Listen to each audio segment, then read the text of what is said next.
గర్భధారణ సమయంలో మనసుకు ధైర్యం, ప్రశాంతత కోసం పఠించే ఒక ప్రసిద్ధ స్తోత్రం గురించి తెలుసా?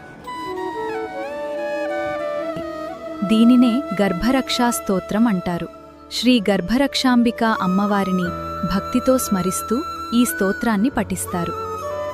స్తోత్రంలోని భావమేమిటంటే, అమ్మవారిని శరణు కోరుతూ తల్లి మరియు గర్భస్థ శిశువుకు క్షేమం కలగాలని ప్రార్థించడం. భక్తి విశ్వాసంతో పఠించడం మనసుకు ప్రశాంతతను ఇవ్వగలదు. అయితే ఇది వైద్య చికిత్సకు ప్రత్యామ్నాయం కాదు.